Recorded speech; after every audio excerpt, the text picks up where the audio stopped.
This captivating video plunges into a charged encounter, questioning societal norms and revealing hidden truths. Little does the officer know, the woman before him isn't just a regular civilian. She's a highly skilled FBI agent on a mission. As tensions escalate, a dramatic turning point arrives when the officer's aggression triggers a shocking response. Armed with her badge and a secret power, the FBI agent's reaction leaves the officer and everyone around utterly stunned. If this story intrigues you, let us know. Press 1 if you enjoyed the video, and 0 if not. Your feedback fuels our collection of more uplifting and meaningful narratives. The scene unfolds on a late afternoon, with the sun painting Meadow Creek Park in a warm, golden light. Leaves danced in the gentle breeze, and shadows stretched across the empty paths. Officer Mark Johnson steered his patrol car to a halt at the park's entrance, letting the engine hum. He'd been patrolling this borough for nearly a decade, intimately familiar with every path and face. Usually, quiet days like this were a welcome respite, but today, an unsettling feeling gnawed at him. It was a seasoned officer's sixth sense, a reminder to stay vigilant. His eyes scanned the park, settling on a figure seated on a bench beneath a large willow tree. A woman sat alone, absorbed in a book, her features veiled in shadow as she turned the pages with a calm, unhurried rhythm. Mark squinted. She was unfamiliar, which immediately raised his guard. He was used to seeing joggers, families, dog walkers, but this woman was different, not because of what she was doing, but because of how she carried herself. Mark had always relied on his instincts, which had saved him countless times during arrests, chases, and dangerous situations. But now, those instincts were sounding subtle alarms. He couldn't pinpoint why.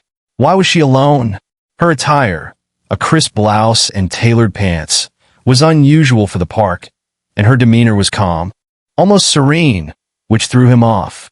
She was also black, a fact that, while not his conscious focus, subtly colored his perception. Exiting his car, Mark adjusted his belt and approached her with deliberate, casual strides. His hand rested lightly on his holster, a habitual gesture, his thumb brushing the leather. The woman remained engrossed in her reading, seemingly unaware of his approach. Breaking the silence, Mark cleared his throat. "Excuse me, ma'am," he began, his voice firm but not confrontational. "May I ask what you're doing here?" Lifting her gaze from her book, the woman's eyes met his, cool and composed, as if she'd anticipated him all along. Closing the book with a soft sound, she placed it on her lap, folding her hands neatly. "Just enjoying my afternoon," she replied simply, her tone polite but lacking the deference he often encountered. There was no apology, no sign of intimidation, just quiet assurance. A flicker of irritation sparked within Mark. Most people would display some nervousness, eager to explain themselves and prove their innocence. But not this woman. Her steady gaze seemed to study him as much as he studied her. Shifting his weight, Mark stood a little taller, attempting to regain control of the encounter. "There isn't much activity in this park around this time," he stated, his tone becoming slightly harder. "Are you sure you're not waiting for someone?" "No," she replied, her eyes never leaving his. "I'm here alone, simply enjoying the peace and quiet." Mark's jaw tightened. Her composure was unsettling, even defiant in its lack of apprehension. It wasn't that she was doing anything inherently wrong, but something about her self-assurance felt out of place. It was almost as if she belonged here more than he did, a notion that inexplicably irritated him. "May I see some identification?" he asked, a hint of suspicion now creeping into his voice. There was no concrete reason to ask, but he internally justified it as standard procedure, telling himself he simply needed to verify she wasn't hiding something. Her gaze remained fixed on him. "Am I being detained?" she asked. Her tone still measured, but now with a distinct edge. It was a clear challenge, and Mark's pulse quickened. "No, ma'am, just routine," he responded. His voice clipped as he fought to keep his rising irritation at bay. "You don't appear to be from around here, that's all." With a sigh, a quiet sound filled with years of understanding and disappointment, she slowly reached into her bag, never breaking eye contact. She produced a slim wallet and handed it over, her fingers steady, her expression inscrutable. Mark flipped it open, his eyes widening as he focused on the words he least expected. Special Agent Imani Jones, Federal Bureau of Investigation. A jolt ran through him, and the color drained from his face as he reread the words, ensuring he hadn't misread them. Special Agent? For a moment, he was speechless, a torrent of thoughts flooding his mind. This woman was an FBI agent? It had to be a mistake, but as he glanced up, he caught a faint, knowing smirk playing on the corners of her mouth. A glint in her eyes that revealed she was well aware of his thoughts. A wave of embarrassment washed over Mark, mingled with a surge of anger. He now faced a decision: return her ID, offer an apology, and walk away, admitting he had been wrong to approach her with such aggression, succumbing to his unfounded suspicions. However, bystanders were now observing them, their curious glances and the telltale signs of cell phone recordings adding to the pressure. To back down now would feel like a concession, an admission of overstepping his authority. Forcing a smile that felt unnatural, his grip tightening on the ID, he stated, "You'll need to come with me to the station to verify this identification." Imani's eyes narrowed slightly as she studied him, her expression a blend of disbelief and disappointment. "I don't believe that's necessary, Officer Johnson," she replied, her voice even. "You have my identification, and you can easily confirm its authenticity with a phone call." Shaking his head, Mark's stubborn streak rising to the surface, he responded, "No, ma'am. This is standard procedure." Reaching for his cuffs, he pulled them from his belt in a deliberate movement, his fingers finding purchase on the cold metal. "Stand up, please." Imani remained seated for a moment, her gaze unwavering, her face a calm mask that made him feel insignificant and foolish. But then, with a sigh that hinted at resignation, she rose to her feet, placing her hands behind her back with a grace that seemed to mock the indignity of the situation. She wasn't resisting or arguing. She was simply complying, making it clear that she was allowing him this petty display of authority, not respecting it. A small crowd had gathered, their murmurs filled with confusion and disbelief as Mark snapped the cuffs onto her wrists, the metal biting into her skin. He was acutely aware of the onlookers, the faint clicks of phone cameras capturing every moment, but he forced himself to ignore them. He was following procedure, he told himself, doing his job. Yet, as he steered Imani toward the patrol car, a nagging doubt began to surface, and he felt the weight of his actions pressing down on him with unexpected heaviness. With quiet dignity, Imani walked beside him, her head held high, her eyes fixed on the horizon, as if she saw something beyond this immediate moment, something far more significant. The hushed voices of the crowd followed them, filled with confusion and judgment. But Mark kept his gaze forward, his grip on her arm firm as he guided her to the patrol car. His heart was pounding, and he couldn't shake the feeling of regret that was beginning to creep in. The air was thick with tension, and something darker, something he didn't want to acknowledge, hung heavy in the air. Inside the car, Imani sat in silence, her hands cuffed behind her back, her expression an unreadable mask as she stared out the window. Climbing into the driver's seat, Mark gripped the steering wheel, his knuckles white against the leather. Stealing a glance at her in the rearview mirror, their eyes met for a brief, unsettling moment. "What were you doing in that park?" he demanded, his voice harsher than intended, a final, desperate attempt to regain control. "I already told you," she replied, her tone unyielding. "I was enjoying my day."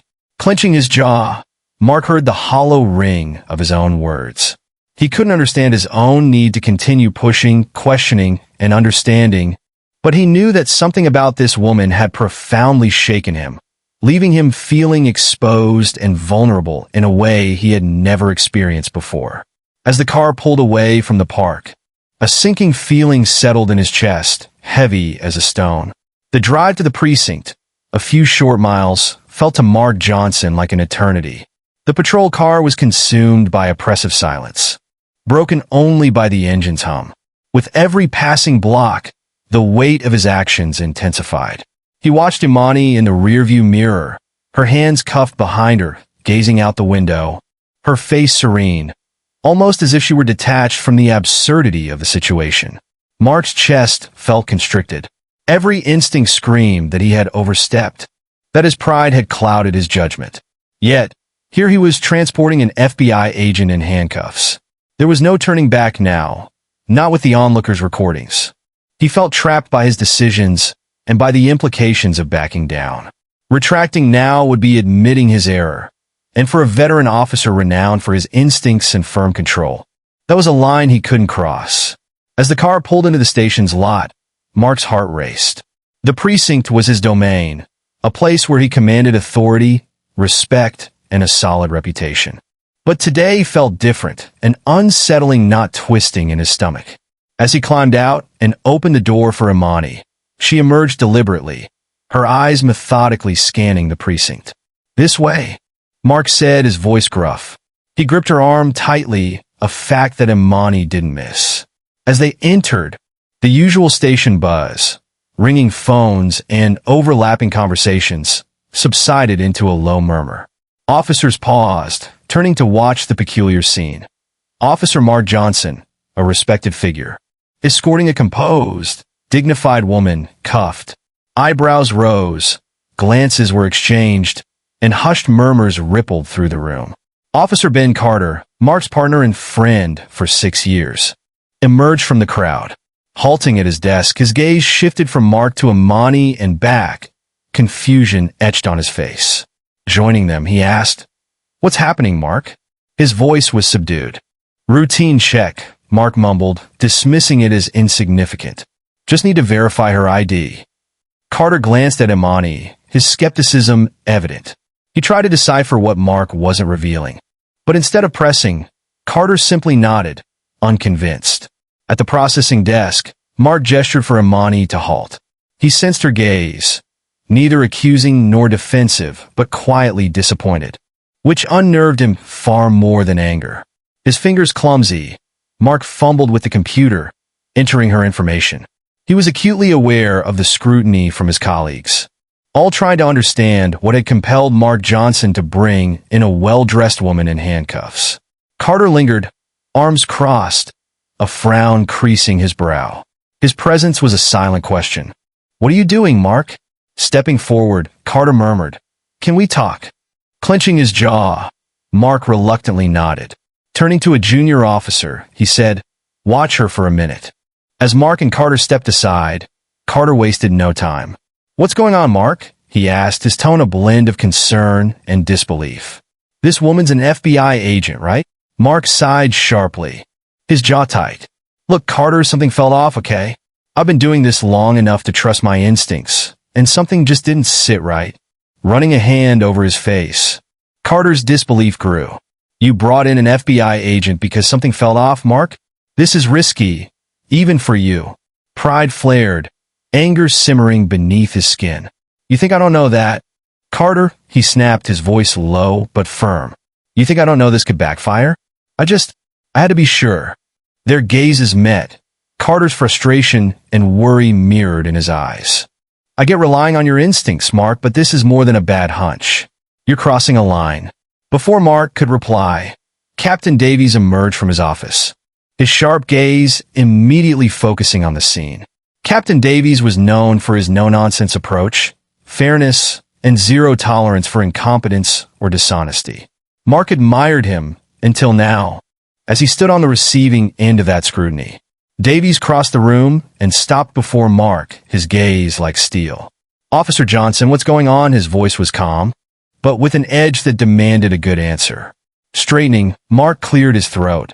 "Captain, this woman was acting suspiciously in the park. She claims to be an FBI agent, and I brought her in to verify her identification." Davies's gaze flicked to Imani, who stood calmly, her demeanor unwavering, her gaze meeting his. The captain's eyes narrowed, assessing the situation. "Special Agent Imani Jones, FBI." Imani stated, offering the air of authority she possessed. "I provided Officer Johnson with my credentials. My presence here is unnecessary." Davies studied her, then shifted his gaze to Mark, his eyes a mixture of disbelief and suppressed anger. The tension was palpable, Davies's displeasure radiating like a tangible force. Is that true, Officer Johnson? Davies's tone was dangerous. Mark swallowed, his mouth dry. Yes, sir, I saw her ID, but I needed to confirm it. It's just procedure. Davies's eyes darkened, unimpressed. Procedure, he echoed, skepticism lacing his voice. Why did you deviate from protocol by bringing her here instead of calling it in? Mark's mind raced, searching for a justification, but nothing sounded plausible. He couldn't justify his actions and knew it, but couldn't admit it. Captain, if I may, Imani interjected, her voice cutting through the tension. I would prefer to resolve this matter promptly. I have pressing work. Davies gave her a brief nod, his expression respectful but frustrated. Of course, Agent Jones, Officer Johnson, release her now. Mark felt his stomach plummet. He hesitated, glancing at Imani, who watched him, a hint of amusement in her eyes, as if she had foreseen this. With a clenched jaw, he pulled out his keys and unlocked the cuffs, catching a faint smile on her lips. No malice, just satisfaction. Clicking open, Imani rubbed her wrists composed. She met his gaze, stating, "Thank you, Officer Johnson. This will be a learning experience." The words stung Mark's pride, but he remained silent, stepping back. He felt Davies's gaze, a reminder that this wouldn't be overlooked. Agent Jones, apologies for the inconvenience, Davies said, his tone respectful. If you need further assistance, please let us know. Giving a slight nod, Imani's expression warmed. Thank you, Captain. I appreciate your professionalism. With that, she turned and confidently headed for the exit, the door closing softly behind her. The room was silent, all eyes on Mark.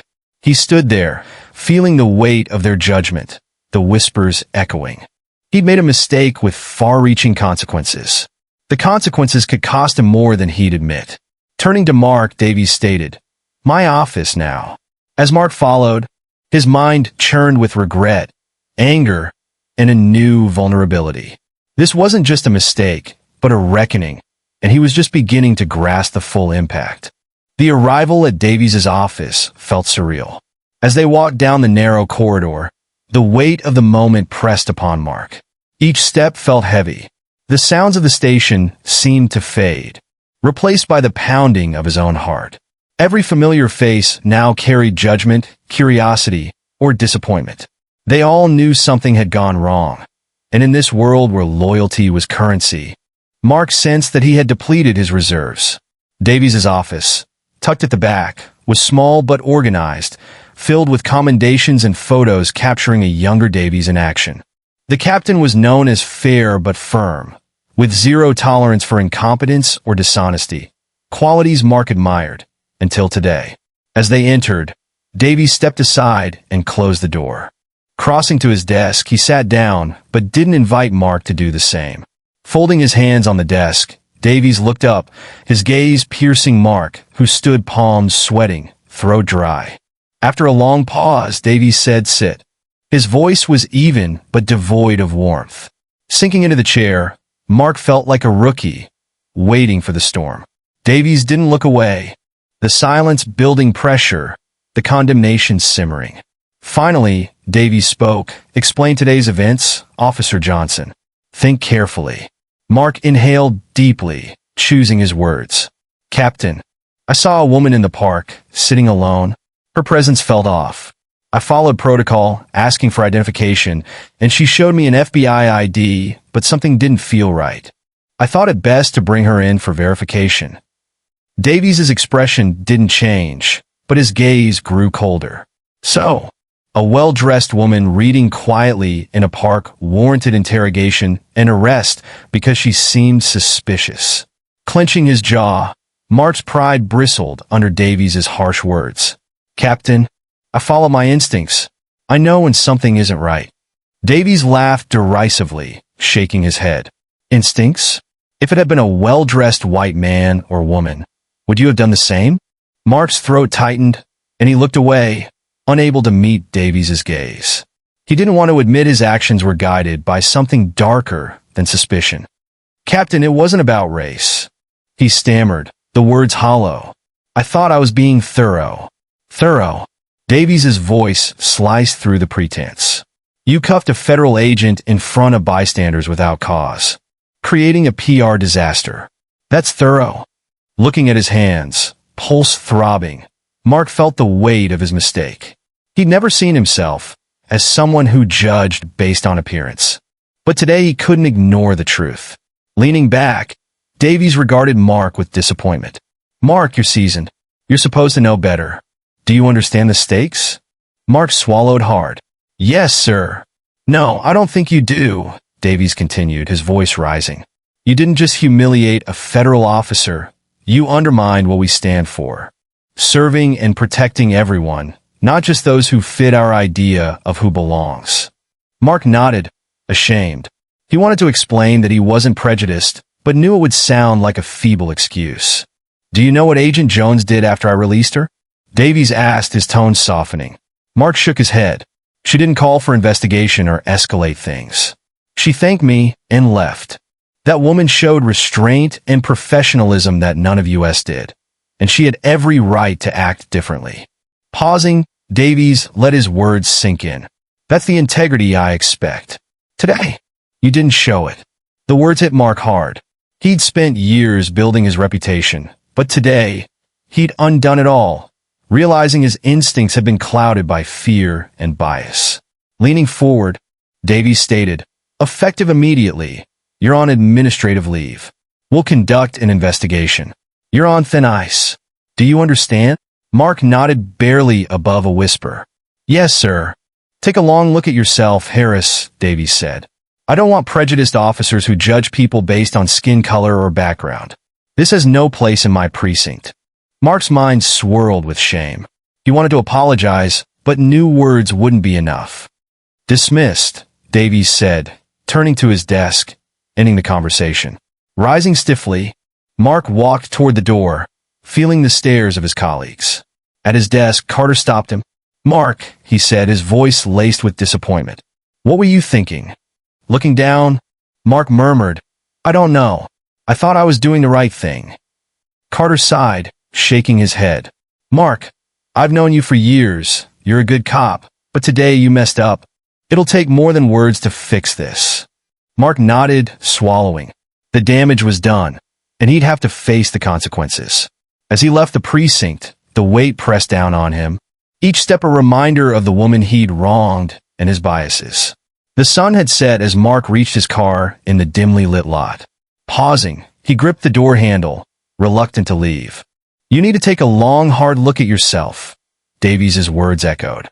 He'd always prided himself on his instincts, but today they'd failed him, betrayed him.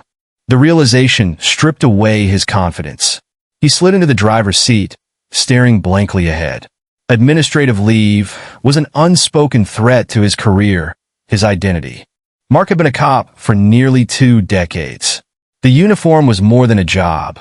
It was who he was, what he stood for, and now he was facing the prospect of losing it because of a single terrible mistake. His phone buzzed, displaying a message from his wife, Sarah. She had texted a few times, asking when he'd be home and if he was okay. Mark stared at the screen, unable to respond. How could he explain this? The self-disappointment was crushing. He couldn't bear to see it mirrored in her eyes.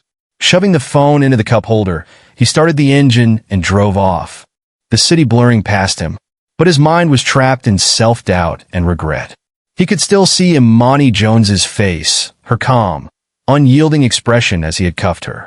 He hadn't fought her, hadn't resisted, and that unnerved him.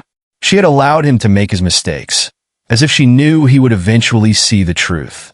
The realization stung. Mark had never seen himself as prejudiced, but today had forced him to confront that truth. He had seen Imani as an outsider, an intruder in a neighborhood where she didn't belong, and that assumption had led him to act on unfounded suspicions. He had reduced her to a stereotype before she'd even spoken. Gripping the wheel, knuckles white, the ugly truth weighed heavily on him. He thought of all the other times he'd acted on instinct, the arrests he'd made, the assumptions he'd trusted. How many of those had been colored by the same bias he denied existed? How many others had been subjected to his judgment? Drifting into his thoughts, Mark found himself pulling into a diner on the outskirts of town. It was an old haunt from his rookie days, back when the uniform was armor and he'd been filled with purpose. He needed to think somewhere quiet, away from the stifling atmosphere of the precinct. Sliding out of the car, he walked inside, choosing a booth in the corner. As he waited for his coffee, he stared out the window at the neon sign flickering in the darkness. Suddenly, footsteps snapped him out of it. A familiar face. Ben Carter, his partner. Sliding into the booth, Carter's gaze was steady. "I thought I might find you here," he said. Mark sighed, leaning back, exhaustion settling in. "Guess you heard?" he muttered. Carter nodded slowly. "Word got around." The captain wasn't exactly quiet about it. Mark laughed bitterly. "I really screwed up, didn't I?" After a moment, Carter nodded. "Yeah, you did. Big time." His voice was blunt, but without malice. Mark braced himself for the lecture. Surprisingly, Carter fell silent. Finally, Mark spoke, his voice rough with shame. "I don't know what I was thinking, Ben. It's just that something about her felt wrong. I thought I was following my instincts." Leaning forward, resting his forearms on the table, Carter said, "Mark, that wasn't instinct. That was bias. You saw a black woman in a neighborhood where you didn't expect her, and you assumed she didn't belong. Be honest." The word stung, but Mark couldn't deny their truth. Taking a sip of coffee, he said, "I didn't think I was that kind of guy. I thought I was better than that." Shaking his head, Carter replied, "That's the problem. Mark, none of us think we're that kind of guy. We tell ourselves we're fair, but then we make assumptions, act on biases we don't acknowledge." Today, that bias took control. Silence hung between them. Then Mark asked, "What do I do?" He felt lost, stripped of his confidence. Carter's expression softened. "Start by owning it. Accept that you made a mistake, a big one, and then learn from it. If you want to keep that badge, you've got to be better, not just for yourself, but for the people you serve." Mark nodded, absorbing his partner's words. He knew he couldn't hide behind his instincts.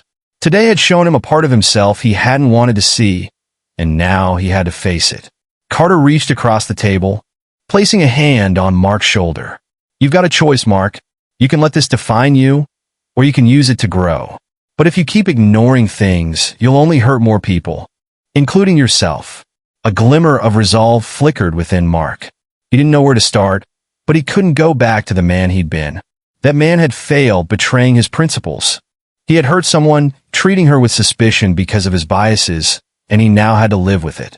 As they sat in silence, the weight of the day settling between them, Mark knew the road ahead would be difficult. However, for the first time in a long time,